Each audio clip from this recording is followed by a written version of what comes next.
Olá amigos, para quem não me conhece, me chamo Lucas Bernardo e eu quero agradecer desde já o convite do meu amigo Diego Pessoa por fazer parte da Escola da Vaneira, que é a minha escola. Já aprendi muita coisa com os vídeos que ele disponibiliza pra gente aí e me sinto muito honrado em poder contar um pouquinho da minha história para vocês aqui. Então, eu comecei com uns 9 anos de idade a tocar uma gaitinha por influência da minha família. Minha família toda é de músicos. Existe um grupo da família chamado Grupo Marcas do Pampa, que é daqui de Caxias, pela qual os fundadores foram os tios de meu pai e meu pai, que era o sobrinho, né, da turma. Meu pai tocava bateria e eu sempre tive no meio ali. Ele ia tocar os bailes e me colocava no cantinho com a gaitinha, a tocar, a brincar, fazer de conta, e daí surgiu essa paixão tão grande. Né? Entre indas e vindas da vida, descobri que o primeiro baile que eu fui foi com o conjunto Os Mirins, pela qual eu sou muito fã. Com meses meu pai me levou num baile dos Mirins, ele e minha mãe foram e me levaram. Eu era bebê de colo ainda, então acho que isso tem a ver, né, com a minha formação musical, pois uma das minhas grandes influências, sem dúvidas, acho que de qualquer gaiteiro, é Albino Manique, os Bertucci. A minha família, o grupo da minha família surgiu da terra dos Bertuccis, então esse contato era bem próximo. E para mim é uma alegria sempre ter isso de referência, né? Sem falar todos os incentivos da parte da família. Com 9 anos eu comecei a estudar acordeon com meu tio Ademir, que me deu aula durante 4 anos. E nessa época eu dançava em CTG. Eu participava da invernada e o patrão do CTG, sem me avisar, me inscreveu no rodeio. Eu tinha apenas 3 meses de aula de acordeon. E eu participei daquele rodeio com a música Mercedita.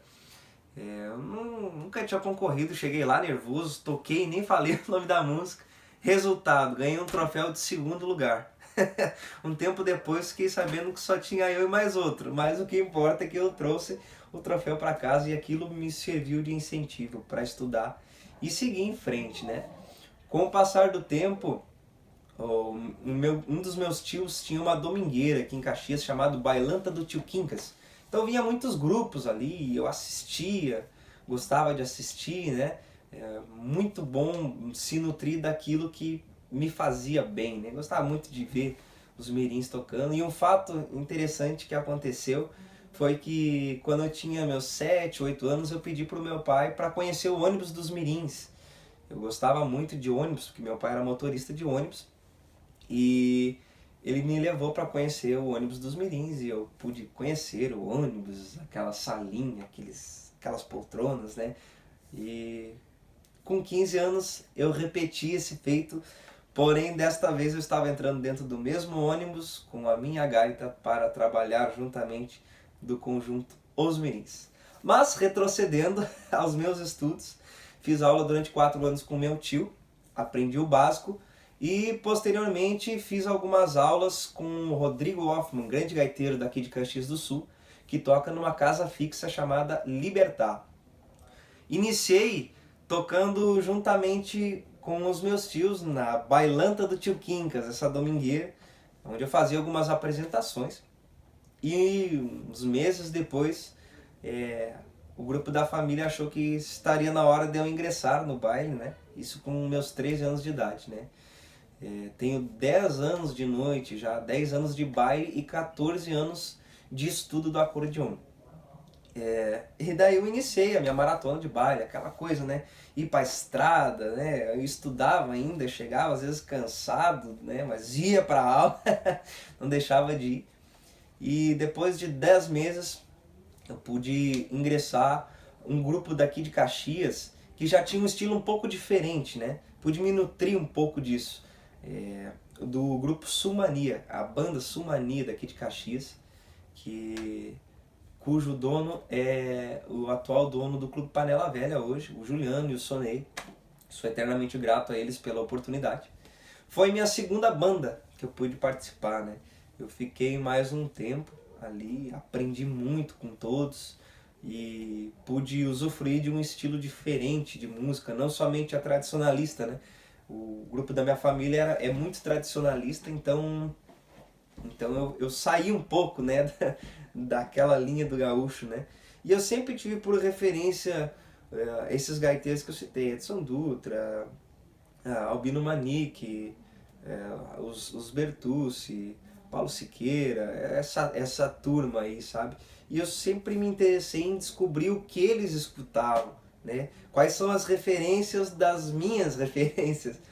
E daí eu descobri que muitos deles escutavam funk barroco, escutavam música clássica, escutavam Richard Galliano, Art Van Damme. Então eu comecei a me nutrir de uma coisa diferente, assim, de um som diferente. Isso acho que me ajudou a amadurecer muito musicalmente. E quando a banda Sumania acabou aqui em Caxias do Sul, foi pelo motivo que o dono decidiu se tornar responsável pelo Clube Panela Velha. Então ele não tinha como conciliar as duas coisas junto, né? Acabou a banda e eu falei pra mim mesmo, digo, agora eu só vou sair de casa se for pra ir pra estrada com uma banda de nome. Eis que então eu tive o privilégio de integrar o grupo Os Mirins, por indicação do meu primo. Meu primo é músico também, Luiz Paulo, um grande músico de Florianópolis, trabalha atualmente no Clube Maré Alta. E ele me indicou naquela época para o Dinarci Manique, que é o irmão do Albino Manique. E eu fui então fazer o teste, né? Com os mirins. Fiquei durante um mês fazendo um teste e um certo dia recebi a ligação do Albino Manique dizendo que eu estaria integrando a conjunto Os Mirins, que eu ia tocar junto com ele. Nossa, aquilo pra mim foi uma coisa incrível, né? Eu tô falando resumidamente porque é muita coisa que eu vivi já em pouco tempo. Eu sempre digo que eu sou um menino abençoado por ter vivido tanta coisa em tão pouco tempo. E foi se passando o tempo, conheci muita gente legal lá. Muita gente às vezes chegava nos bailes até perguntava: ah, mas tu é filho do Albino, tu é neto do Albino? Digo, não, gente, eu não sou nada dele, quem me dera, né? Mas eu tinha muito medo de perder esse vínculo com a música mirim, já que eu sempre fui muito fã, né? E chegou um momento que estava sendo muito inviável para mim. Eu entrei nos mirins, eu tinha 15 anos e eu saía daqui de Caxias do Sul, descia até Porto Alegre de ônibus rodoviário, né? Chegava na rodoviária tarde, com gaita, mala, pegava metrô, depois do metrô pegava mais um ônibus urbano para ir até onde estava o ônibus, né? Que ficava num posto na Avenida Brasil, lá em Porto Alegre. E depois dali a gente ia viajar mais, sei lá eu quantos quilômetros, até o Paraná ou Santa Catarina. Então começou a ficar um pouco inviável. E Deus é tão generoso e as coisas acontecem com uma exatidão tão grande que eu cheguei num momento em que eu estava querendo uma mudança. E então surgiu a oportunidade de eu ir trabalhar juntamente de outro cara que eu sou muito fã, musicalmente falando, que é o Sandro Coelho, né? Pude fazer parte da carreira solo do Sandro durante 3 anos e meio.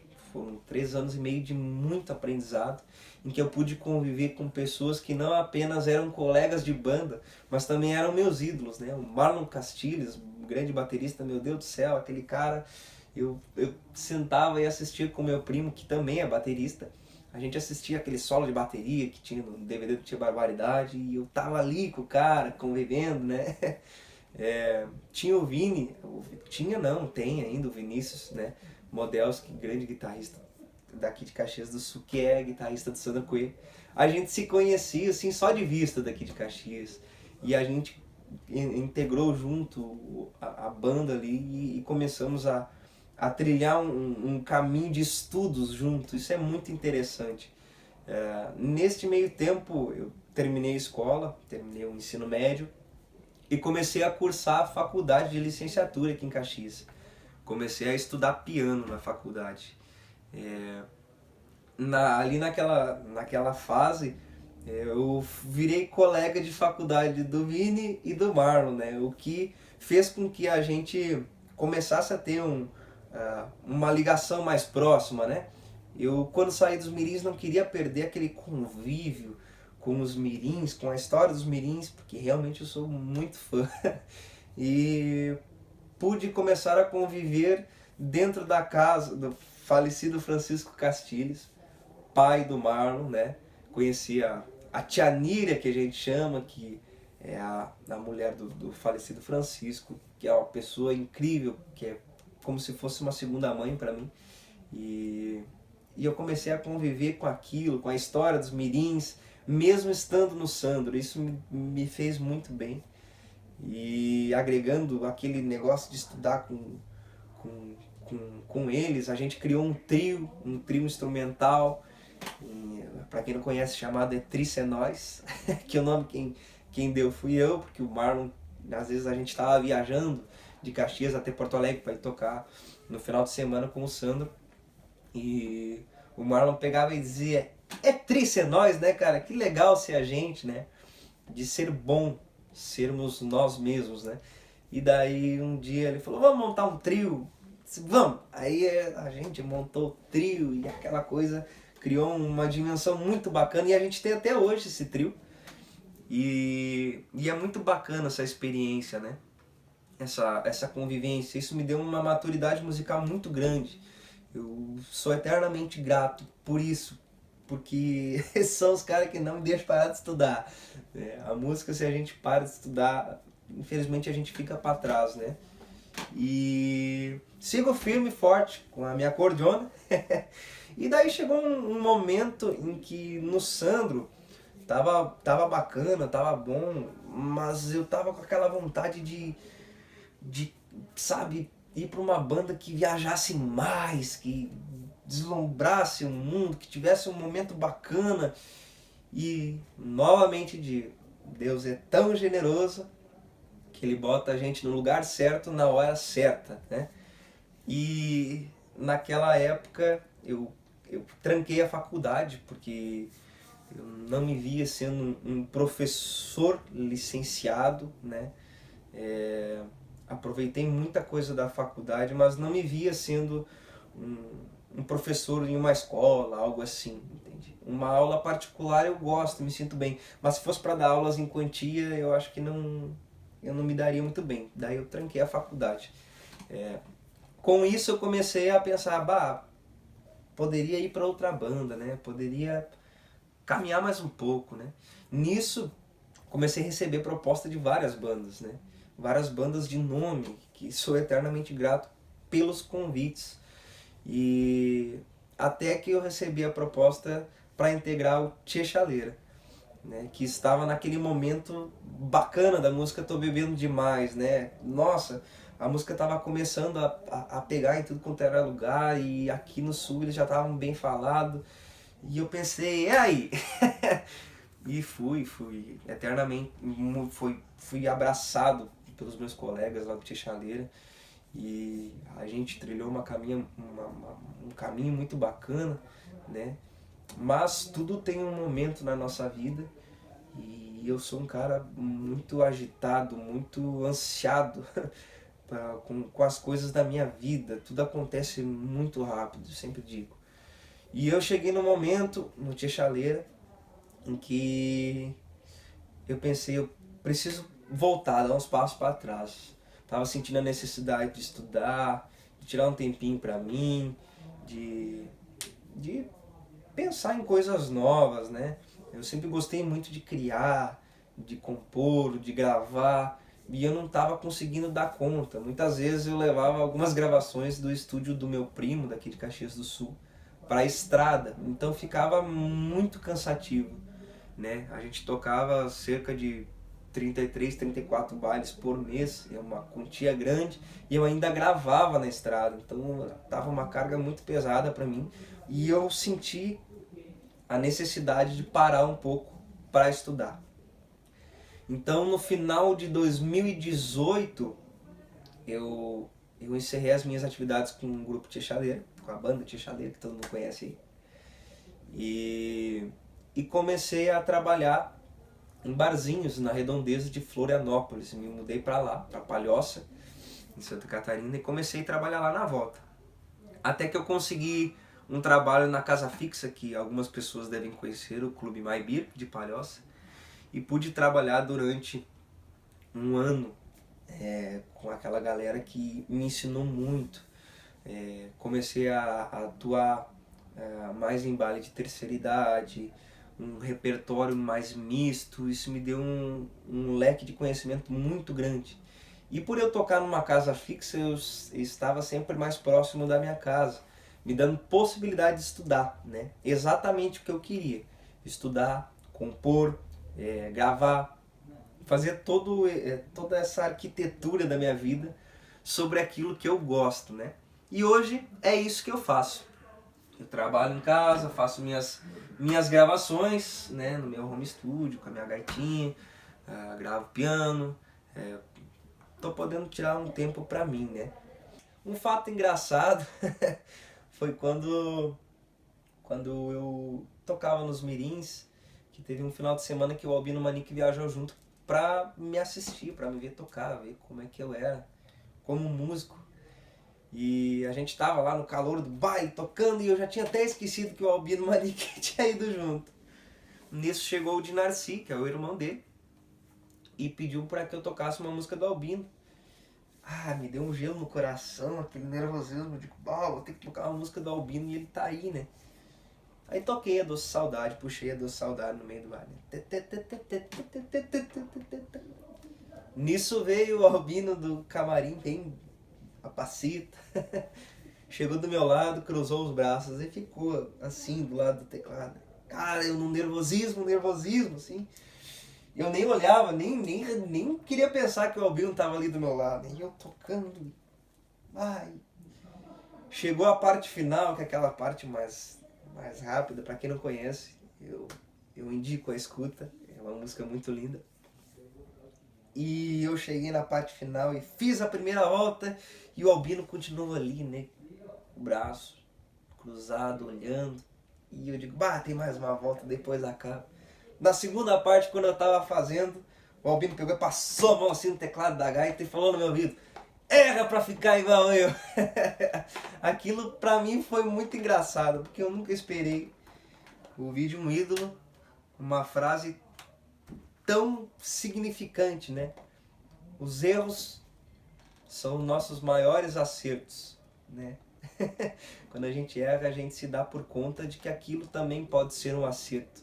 Espero que vocês possam ter agregado algo para a vida de vocês. E um conselho meu é deixar que as coisas percorram o seu caminho naturalmente. Quando for a sua vez, ela vai chegar e você vai saber. Sempre sigo um conselho que o Sandro Coelho me falou: não almeje sucesso, né? Almeje trabalho. Sempre vou levar isso comigo, porque o sucesso é um mérito do teu trabalho. Então eu sempre procuro pensar assim: enquanto Deus me der trabalho, se for méritos meu, eu terei sucesso, né? Eu sendo um ser humano do bem, eu já me considero uma pessoa de sucesso. Eternamente grato pelo convite. E a um músico que inicia sua carreira hoje, desejo muita dedicação e muita força, porque já dizia Adelar Bertucci: a música não é apenas um trabalho, a música é uma missão. E eu carrego esse amuleto comigo. Música é missão. É isso, espero que vocês tenham gostado. Eu tentei ser o mais breve possível. É difícil. E obrigado mais uma vez, Diego, por todo esse espaço e essa oportunidade. Valeu, gente, um abraço.